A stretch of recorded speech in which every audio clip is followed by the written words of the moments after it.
Kenapa? Karena memang manusia ini, ya kita ini manusia itu pengen itu tadi, pengennya nggak kerja, pengennya modal kecil tapi untung besar kan, Iya. dan nggak mau resiko ya kan. Iya.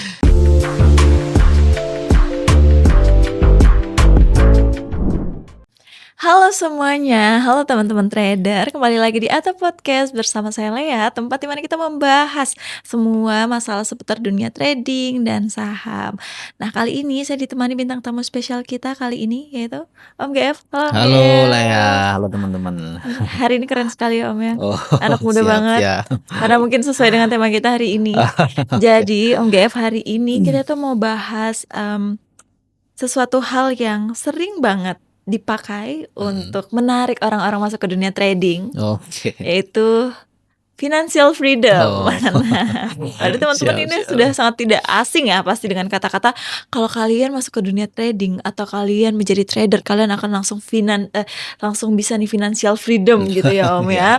Nah, Om, kata-kata ini kan sering banyak digunakan, sering banyak menjual lah janji-janji manis. Bahkan kalau saya bilang ini tuh seperti jebakan, karena memang betul banyak banget trader yang sudah financial freedom seperti Om GF lah salah satunya. Tapi kan faktanya di luar sana mungkin justru lebih banyak nih yang belum sampai di tahap financial freedom. Nah, Om GF, kita akan membahas isu itu mungkin agak sedikit sensitif ya buat teman-teman yang tidak terima. Mungkin teman-teman yang di sana yang pernah menggunakan kata-kata financial freedom sebagai ajakan untuk masuk ke dunia trading. Om GF siap ya Om ya? Siap ya. Nah, oke. Om GF, kenapa ya sebenarnya kata-kata financial freedom itu gampang banget bikin orang percaya? Oke. Karena memang begini lah ya. Kita hidup ini kan selalu inginnya itu bermimpi untuk mendapatkan kehidupan yang lebih layak. Kalau bisa kita itu nggak usah kerja gitu kan. Benar nggak? Benar, saya juga mau. Semua orang mau ya kan. Kan itu yang terjadi ya. Jadi terus modal kecil pengennya untungnya besar banget ya kan. Betul. Dari modal $1.000 pengennya jadi 1 miliar. Kalau perlu 1 triliun ya kan. Kalau menurut pandangan Lea ini logis nggak kira-kira? Enggak dong. Jadi, kalau gitu saya duluan Om. Siap. Jadi memang bukti ya, salah satu pentingnya kita berpikir realistis ya. Jadi saya melihat ya, orang-orang yang sukses ini kebanyakan adalah justru orang-orang yang sebenarnya menggunakan logikanya. Dia berpikir realistis, iya kan. Makanya kan banyak orang-orang, mohon maaf nih, yang kena skema Ponzi siapa hari ini? Ya orang-orang yang tidak berpikir secara realistis. Ya meskipun ya dengan berbagai macam cara masyarakat kita dibodohin ya kan, dengan logika yang sangat kadang yang bahkan teman-teman yang background pendidikannya tinggi pun bisa kena juga ya kan. Kenapa? Karena memang manusia ini, ya kita ini manusia itu pengen itu tadi, pengennya nggak kerja, pengennya modal kecil tapi untung besar kan, dan nggak mau resiko ya kan. Ketika ini yang terjadi, maka kita gak gampang banget tuh kemakan financial freedom. Apalagi yang nunjukin financial, yang ngomongin financial freedom ini udah selalu bikin konten-konten yang mobil mewah, ya kan, flexing dan sebagainya. Akhirnya masyarakat kita yang tidak menggunakan nalarnya, akhirnya ya, wah kayaknya enak nih ya kan. Dengan saya beli koin ini, maka dengan modal $1.000 misalnya 10 juta, nanti 2 tahun, 3 tahun, atau mungkin 10 tahun yang akan datang dia akan menjadi 100 miliar misalnya. Nah kan itu yang selalu dimunculkan lah ya kan. Nah, dan menurut saya ini memang trik marketing yang sangat-sangat handal ya di industri trading hari ini. Kenapa? Karena tidak ada hal yang mereka lakukan kecuali menjual mimpi, menjual ilusi mimpi ya kan. Nah kita yang sebagai orang harusnya ya kita harus berpikir logis. Benar nggak nih trading bisa membuat kita freedom ya kan secara finansial ya kan?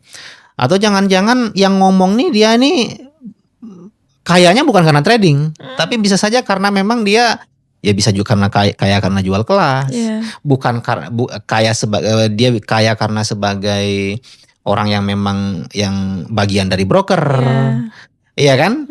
Nah betul. jadi ya kita harus teliti lagi ya kan. Soalnya nih banyak juga nih kasus-kasus yang muncul ya kan. Sebenarnya mereka ini, mohon maaf nih teman-teman marketing, misalnya contoh nih teman-teman marketing di perusahaan pialang lah hari ini ya. Itu saya pernah ketemu lah ya. Itu komisinya 1 miliar 1,5 M lah satu bulan. Banyak. Jadi dia jago meyakinkan orang bahwa dengan trading kita bisa kaya cepat. Akhirnya banyak orang yang percaya dengan penampilan yang menarik, dengan public speaking yang bagus, mungkin dikemas sedikit dengan logika-logika yang masuk akal ya kan. Dia bisa satu bulan itu komisinya itu bisa sampai 1,5 M. Tetapi akhirnya ya ternyata semua nasabahnya itu loss. Dia harus cari nasabah lagi dan akhirnya sampai kemudian dia menggunakan hati nuraninya. Dan akhirnya dia keluar dari industri ini sebagai seorang marketing ataupun sebagai seorang IB lah, ya kan. Nah dia menggunakan hati nuraninya ya kan. Jadi memang financial freedom ini adalah kata-kata yang sering digunakan oleh ya marketing. Kalau saya bilang marketing, orang-orang yang punya kepentingan di broker ya kan. Jadi nah sementara saya sendiri yang sudah melewati proses trading dari tahun 2009 ya, saya betul-betul merasakan bahwa untuk menjadi seorang trader itu nggak mudah ya kan. Jangan dikira klik tombol buy maka tergambar di depan kita udah kaya ya kan. Itu malah justru sebaliknya, nggak semudah itu menjadi trader ya kan. Tidak semudah kita ngomongin financial freedom dengan bangga. Tapi yang anehnya sekarang di industri ini lah ya, itu banyak banget tuh orang yang baru trading 1 tahun, 2 tahun, 3 tahun udah jadi guru dia ya kan. Ini kan banyak nih yang bermunculan sekarang ini, entah dari mana backgroundnya ya kan. Aduh, jadi makanya menurut saya hari ini ya kita harus ketemu orang yang tepat lah. Ya, setuju. Yang bisa mendefinisikan financial freedom dalam trading itu dengan tepat juga. Nah, menurut Om GF nih financial freedom yang sebenarnya itu apa? Menurut Om GF kalau ya maksudnya bukan menurut marketing loh ya gitu. Iya nggak semudah itulah intinya ya kan. Butuh proses yang panjang, butuh proses yang melelahkan ya. Kita lelah itu kan karena ya memang itu tanda bahwa kita memang berjuang ya. Jadi ya terlalu banyak lah. Menurut saya di industri trading ini terlalu banyak hal yang harus dipelajari. Mulai dari yang bersifat teknis ya. Teknis itu nih buy-nya di sini, sell-nya di sini. Ada juga yang bersifat abstrak juga ya kan, terkait masalah psikologis ya kan. Kemudian jam terbang ya kan. Orang yang jam terbangnya kayak saya ini 16 tahun ya kan. Jika dibandingkan dengan orang yang jam terbangnya cuma 1 tahun 2 tahun, kira-kira mana yang lebih ini? Yang 16 tahun. 16 tahun ya kan. Kita udah ibarat gini lah, jalan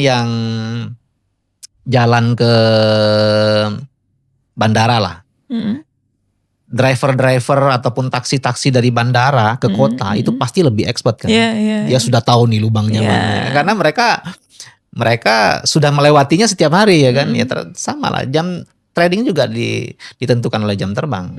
Saya pernah membaca satu buku ya. Bahkan itu saya tulis di buku saya ya. Salah satu pendapat dari psikolog terkenal lah. Ya kan.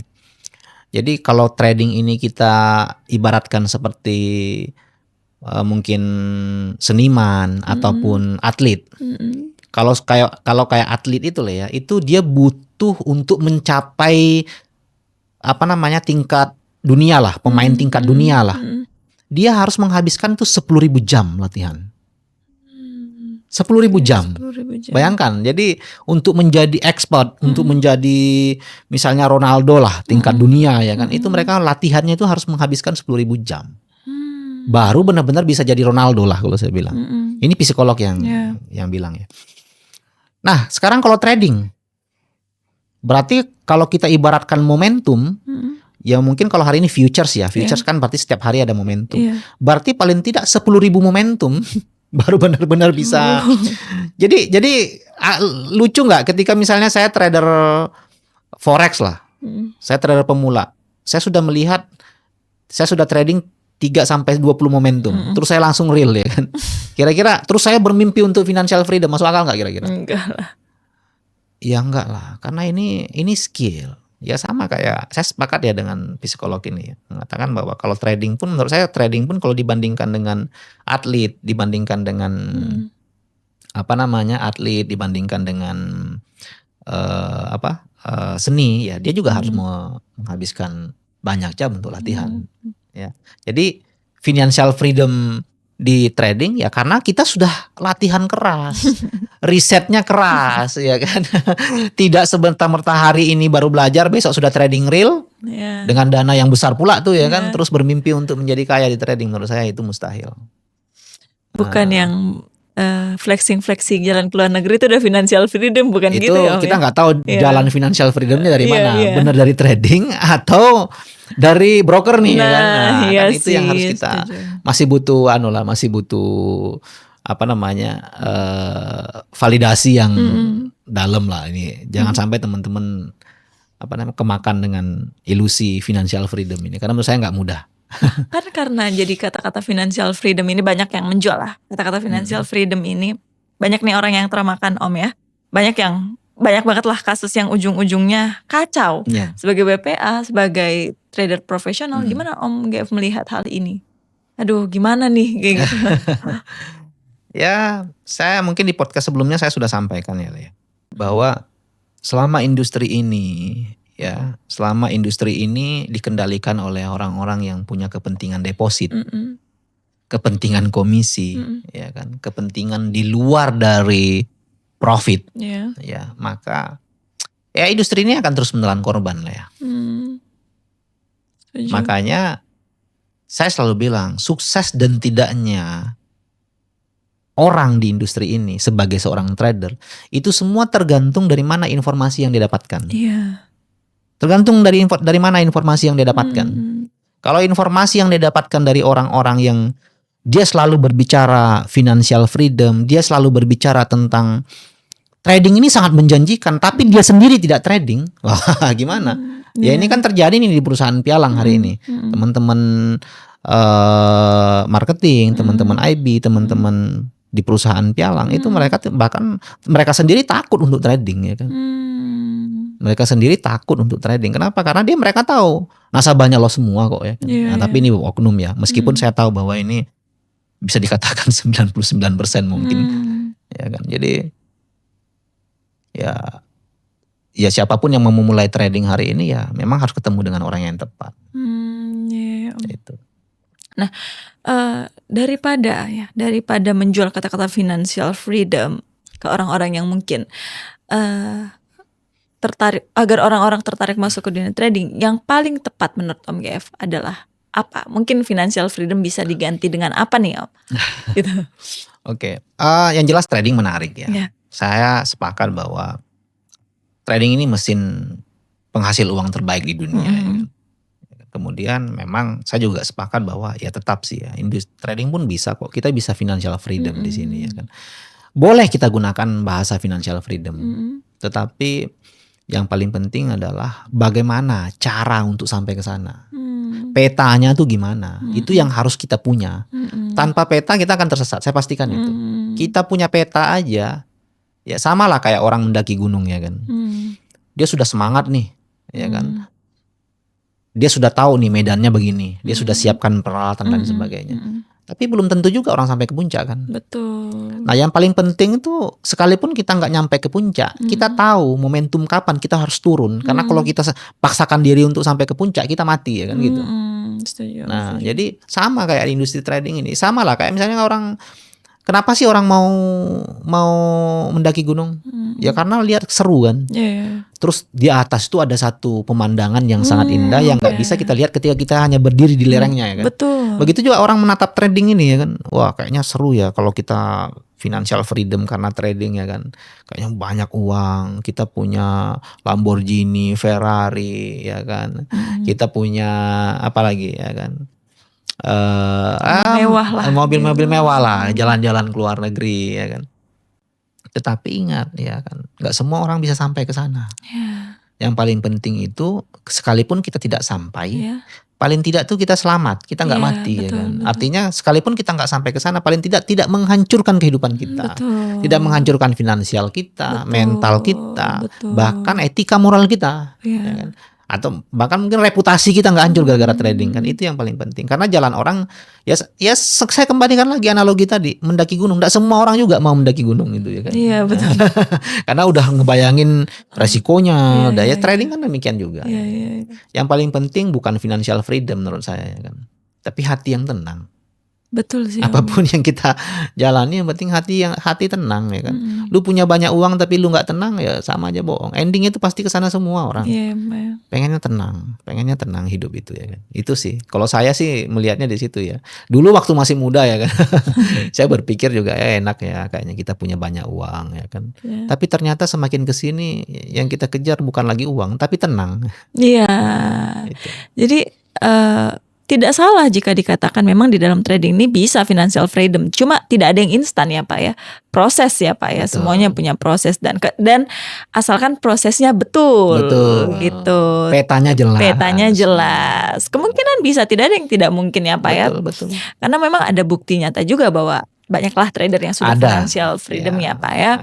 Itu. Nah mungkin ada pesan-pesan buat teman-teman nih agar jangan termakan nih kata-kata dan iming-iming mengenai financial freedom dan sebagainya. Intinya begini, trading itu dia harus realistis, dia harus logis. Bukan hanya trading, tapi hidup itu harus realistis, ya kan? Ibaratnya begini, ya ketika lu pengen untung besar, pasti resiko yang lu korbankan pasti besar. Ya makanya kan di podcast sebelumnya kita bahas tuh tentang tujuan trading, tujuan spekulasi itu untungnya besar, tapi kita harus siap MC juga kan? Iya. Tujuan lindung nilai resikonya kecil, tapi untungnya kan juga kecil. Untungnya kecil, resikonya kecil. Jadi hidup itu kalau saya kan muslim ya, pokoknya sesuatu yang berlebih-lebihan pasti endingnya nggak akan bagus. Nggak akan bagus. Jadi dia harus realistis, dia harus seimbang. Kehidupan tuh seimbang antara resiko dan rewardnya ya, risk rewardnya itu harus semuanya seimbang. Kok nggak ada yang nggak seimbang. Hidup ini pun, dunia ini, alam semesta ini kalau nggak seimbang dia ya kan, ya hancur ya kan. Betul. Hutan lebat nih ya kan. Kalau diambil tidak seimbang pohon-pohonnya ya jadi banjir ya kan. Apapun itu ya kan, sesuatu yang tidak seimbang pasti melahirkan hal yang negatif. Jadi saya selalu, bukan hanya di trading hari ini ya kan. Ya jadi ya berpikir bahwa dengan modal $1.000 akan menjadi 1 triliun ya kan, 1 tahun ya kan. Ya pasti endingnya resikonya pasti besar. Artinya ya mustahil lah ya kan? Hal yang mustahil.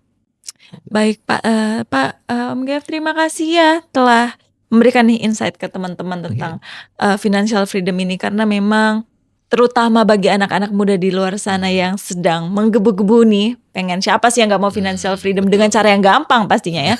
Tapi teman-teman, semoga teman-teman tidak lagi termakan dengan kata-kata financial freedom ya, walaupun memang memungkinkan, tapi semuanya itu tidak ada yang instan, semuanya berproses. Om GF pun berproses ya Om ya. 16 tahun loh teman-teman baru bisa sampai di titik seperti saat ini. Jadi bagi teman-teman di luar sana, semoga teman-teman lebih wise, semoga teman-teman lebih bisa berpikir menggunakan logika yang jernih yang baik ya Om ya, agar tidak lagi terjebak dengan hal-hal yang dapat merugikan teman-teman. Baik teman-teman, terima kasih telah menonton atau podcast. Kalau teman-teman misalnya punya komentar lain, punya pemikiran lain, boleh teman-teman langsung aja tulis di comment section kita. Nanti kita akan berdiskusi di sana. Jangan lupa like, comment, and subscribe, karena setiap minggunya kita akan memberikan teman-teman podcast dengan tema-tema yang sangat menarik. Teman-teman, terima kasih sudah menonton. Saya Lea dan Om GF, kami pamit undur diri. Sampai jumpa.